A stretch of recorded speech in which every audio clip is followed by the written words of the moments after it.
Pada balapan terakhir di akhir musim 2023, secara mengejutkan, Luca Marini menjadi pembalap yang dipilih oleh tim Repsol Honda pada akhir musim lalu untuk menggantikan posisi dari Marc Marquez.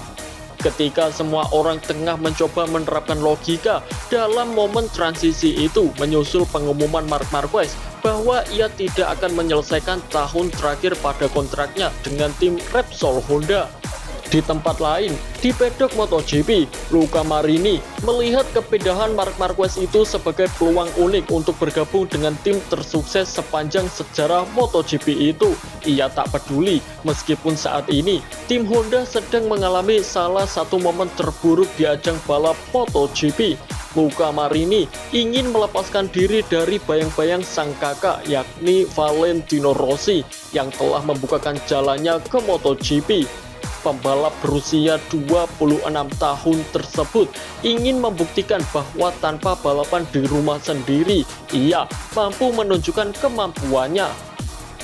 Luca Marini sudah melakoni debutnya dengan motor Honda di tes pasca musim Valencia 2024, di mana ia menjadi pembalap Honda tercepat di atas motor Honda RC200 untuk pertama kalinya. Dengan kontraknya bersama tim VR46 Racing yang akan berakhir pada 31 Desember 2023 kemarin, Luca Marini sekarang sudah dapat berbicara sebagai pembalap untuk tim sayap tunggal asal Jepang tersebut, yang mana ia telah merilis pernyataan pertamanya bersama dengan tim Honda. Kecintaan saya pada motor dimulai sejak saya masih kecil, tetapi setiap tahun terus berkembang karena pada awalnya Anda memiliki motor kecil yang kecepatannya hanya sedikit, lalu Anda menambah jarak tempuh dan sirkuitnya, dan itu membuat Anda makin senang, ucap Luca Marini. Ketika saya datang ke kejuaraan dunia, emosi yang saya rasakan luar biasa. Saya telah mencoba segalanya untuk mewujudkan hasrat hidup dan pekerjaan saya. Saya sekarang berada di tim ini, di MotoGP. Ini adalah mimpi, ujar Luca Marini. Luca Marini sejatinya bukanlah pilihan pertama bagi direktur olahraga tim pabrikan Honda. Bahkan, ia juga tidak masuk dalam daftar jangka pendek oleh tim Repsol Honda yang tidak menyertakan pembalap yang saat itu memiliki kontrak pada musim depan, tepatnya di tahun 2024. Namun, pembalap asal Italia itu meminta kepada manajernya untuk membuka pembicaraan dengan tim pabrikan Honda.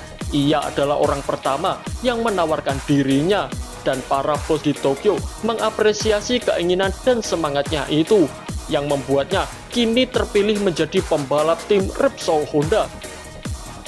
Sungguh mengejutkan ketika Marc mengatakan dia akan meninggalkan tim ini. Jadi saya mencoba dengan manajer saya dan orang-orang lain yang selalu bersama saya untuk menghubungi Honda dan melihat kemungkinan apa yang saya miliki dalam proyek baru ini untuk mengembangkan motor kuat yang dapat memenangi balapan dan gelar lagi, kata Luca Marini. Hal ini berjalan dengan baik, jadi kami akan memulai petualangan baru ini dengan cara terbaik, tambah Luca Marini.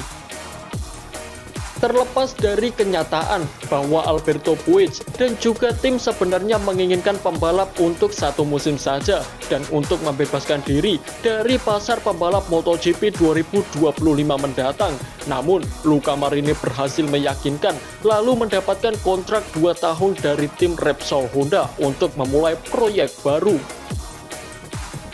Saya pikir kami akan banyak bekerja.